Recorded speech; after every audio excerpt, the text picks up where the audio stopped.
Well, welcome back, and I've got a little friend here helping me out. She decided she needed to sit on the work table. So this is Sweetums, and we're going to let her sit there while we do some work. We're going to construct together this motif for our quilt that we started last time. It's an interlocking, it's almost like a chain design. It's basically called a plated block, and in the instructions it goes step by step for you, so it's really easy to reconstruct it. She's getting comfortable now. So after you've created all the components according to your instructions, the little squares that are solid and a print, and I call it the half arrow with the print on the end. Got those done. And then the ones with the opposite color, the green. You have the 3-inch, which ends up being about 2.5-inch block of the I call this the focal center. A couple of those. And then the half hours with just this little triangle part on it, so it's basically a square added to a rectangular one. I got my little red squares, I've got my little green squares, and hopefully I cut enough of these. And then of course there are the ones that have a solid center with the floral or print on either side. I've got 2 of those in the green, 2 in the red. I'm hoping I've got all the pieces here, because if not, this is going to really be silly, isn't it? So this particular quilt pattern, and like a lot of them, is you do it in rows. So when you're making it's called your motif, your main design, you do it in 3 rows, 1, 2, 3, and then once you connect the 3 rows, then you connect the blocks. So we're going to do the row connection part of it. So I may have to, you may not see me, but I'm actually doing the sewing part of this because I don't want to disturb my little sweetheart here, because she's been having a little bit of a day. So in the instruction that tells you for your 6th step, after you've done all the components, which is what I call these components, it tells you to do the corner units. So the corner units are comprised of, let me get that out of the way, of one section that has the two floral prints and then a solid print, which is one of these. So I need one of those. And then below that is the I call it the half arrow, and it has a little half floral print triangle. So let's see, I'm using this is my red, no, that's my green. Actually, that's the red. Anyway, this is, I keep forgetting, the dark one is the green. Yeah, dark one is the green, and the light one is the red. So I need a green arrow that has a floral tip, and it's got to be pointing in the same direction as on the instructions. So that goes next, right below. And then below that is the last piece, which is, actually it's a mirror image of the same thing. And it is going to be the red. Let's see if I've got the right one here. So if I do this, it's going to be that, and then a red one under. I'm going to do this right side up, and then I'll pin it, and I'll show you. So right side up, I got dark. Oh, sorry, my bad. Wrong one. I need the red one that has arrow. Not that one either. It's this one. Okay. Like that. And then this one is the green with the other two floral ones, if I'm not mistaken. Let's see if this is right. So I've got green, floral, red, floral, floral, green, floral. Perfect. So this is one corner. So one corner is going to be like this first row, and then the second row that goes under it is like this, and then the third row is this one. It's kind of hard to hold these together, but that is the construction of the first corner. So I'm going to sew these together real quick.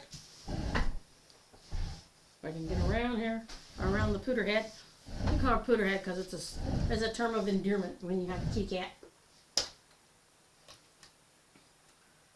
And you want to put your, okay, you want to do your first two rows, pin those together, and then stitch them. And make sure that your seams are matching. And I'll show you what I mean after I stitch this, because it's easier to show that way. You're very comfortable sitting there, aren't you, Miss Sweetums? Yeah. You're very comfortable sitting there? You just decided to photobomb today, huh? I think so. I think you just like to have your picture taken. Sometimes I think that is the case. She's very photogenic. And I'm pinning them a long way so that it doesn't slide, because sometimes it slides. And put that in my presser foot at 1/4 inch. From where the needle comes to the edge on the presser foot is exactly, believe it or not, it's exactly 1/4 inch.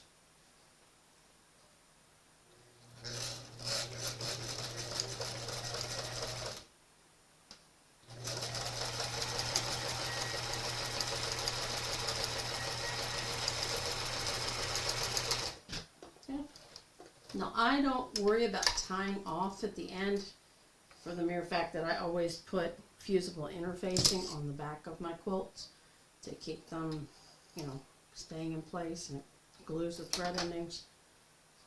So that is the top half. So this is the top half, and she's checking it out, just like that. And then the next one that gets attached. Now you can I like to do the little finger, what's called a finger press. So I'm going to try to show you over here where, all right, Missy, we're going to go over your head. So you lay it down and you take your thumbnail and you just kind of go where the seam is and you like push kind of hard to kind of crease it down, and that's called a finger press. And that way it lays nice and flat. It gives you an idea of what it's going to look like once you add the other components to it. So the next one is with the green on the other side. So I'm going to put that over there.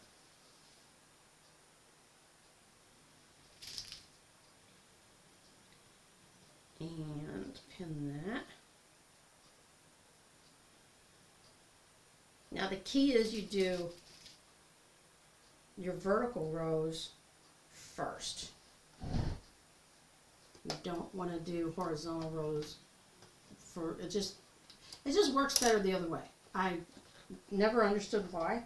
It just does. So we're going to get this one.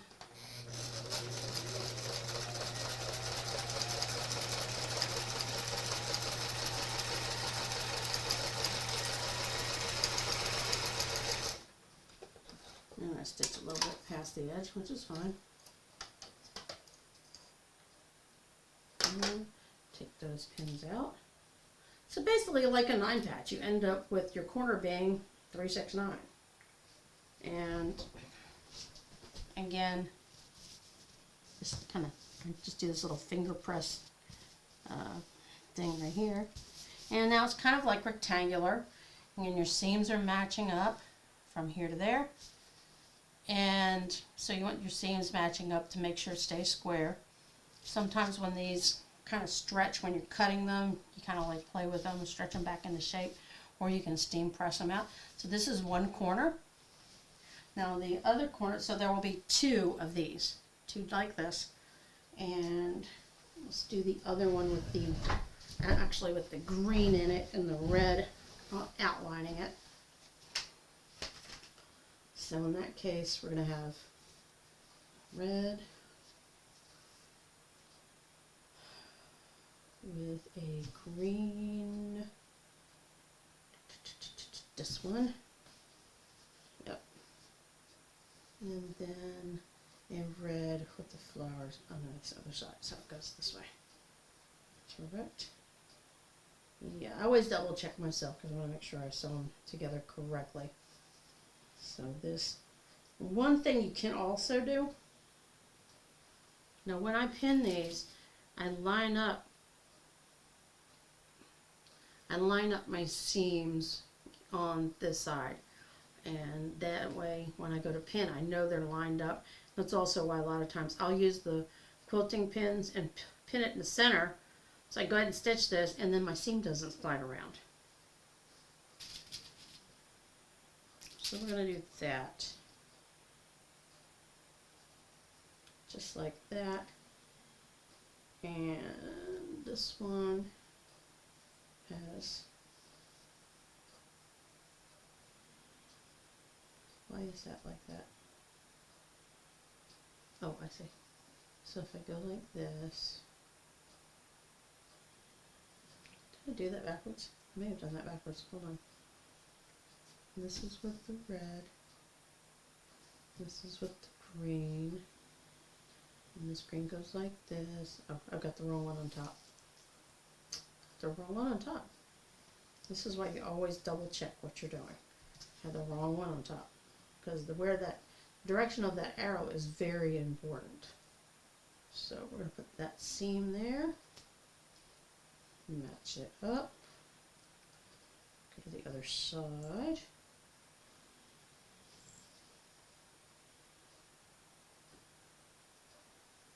like that. She's gotten very comfortable. Okay, and then the other one goes on the bottom, right sides together, this way. Did I do it right? Yeah, oh yeah. It's this way. With those guys, yeah. And I will pin that other side on there. And she looks very comfy, doesn't she? Okay, so we're going to do this like this. And whenever you don't have a seam to match up, you're just going to match up the edge. So with this long rectangular block on this part, since there's not a seam in the middle because it's not squared, I just matched the one seam here, this seam here, and then the rest of it just flush all the way to the end. So we'll get this one sewn.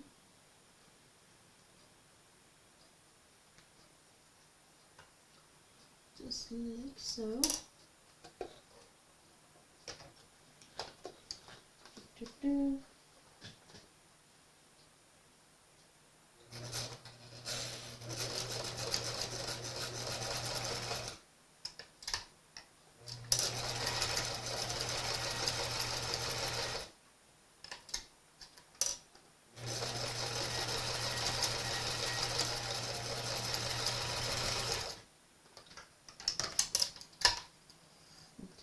Out. Stitch the other side.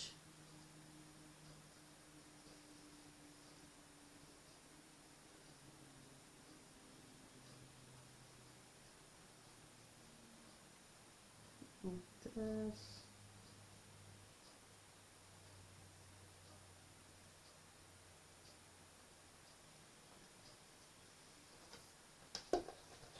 And there.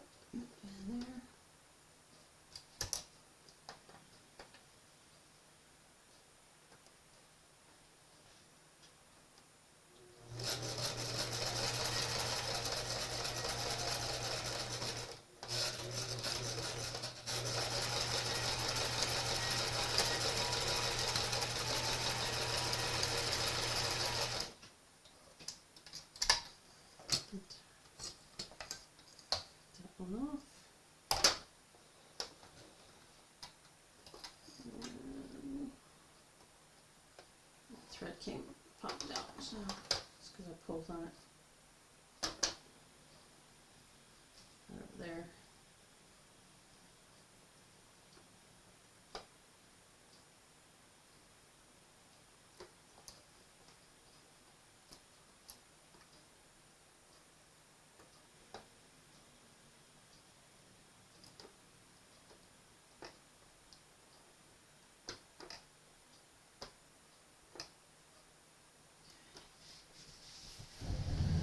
I'll take these pins out.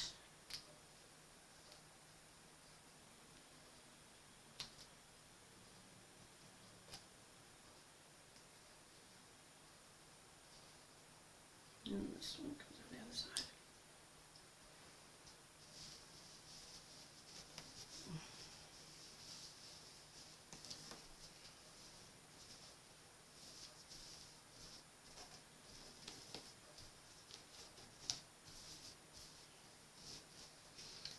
So now we have two corners. There's one. And there's the other one. Okay? Now, build on your corners by the next step in your instructions. The next one says to sew 2 B pieces on either side of CC as shown. We did that already. Sew units into rows and sew rows. Okay. So this being a corner,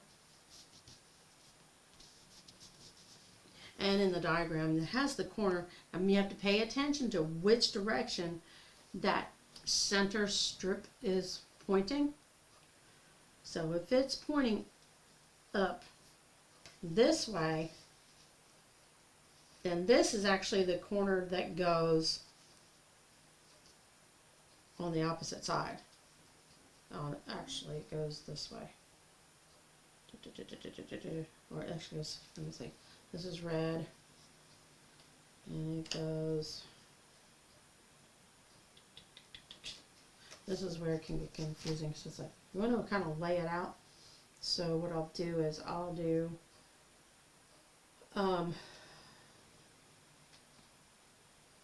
the red ones. So this is going to be the center row. It's easier to lay out the center row and connect it to the outside corners. So it goes where, in this diagram anyway, there's going to be a red that goes up and there's going to be a red that goes down, like this. And I do not have that plain square out here, and I should have. Anyway, so what goes in the center of that is one of these, just like here. So this is the center, design. Then this particular green one is going to go on the side of here, just like that. And then you've got this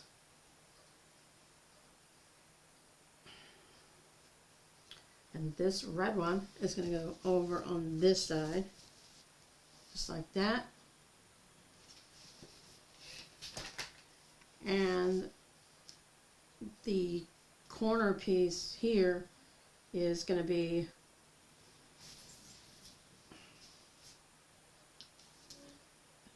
this green one plus this red one, and then plus, let's see, is that right? Yeah, and then this one. So let me move this over just a little bit. Little Miss Muffet's getting ready to leave us here. So it's going to be like this, and like this, and that gets stitched. And when this is stitched, it falls right in line with, I'm sorry, it's this way, like this way. I had it upside down. That's my mistake. I did not have that center one cutter. I could go ahead and put those together. So this is going to be another corner. And sometimes it's good just to lay it out here without the seam so you can make sure that you've got the design laid out properly. And then this one is going to go here. And below it is going to be this one. And then above it is going to be this one. Because once you sew all these 1/4 inch seams, it's going to be this size. And then, so I'm missing a couple of pieces to finish this particular block, but that's a good thing to know.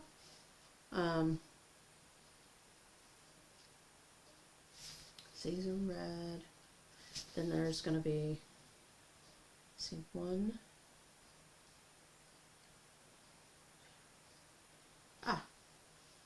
And then these guys go on the other side. So, yeah, that's correct. Because I've got red and this one I've got green. So this is the reverse of this one. And the next time what we'll do is we'll have this all assembled. I'll cut out the pieces that I don't really think they're actually in my bin. And then what we'll do is we will actually connect the two and we'll show you how to build your quilt from your motifs.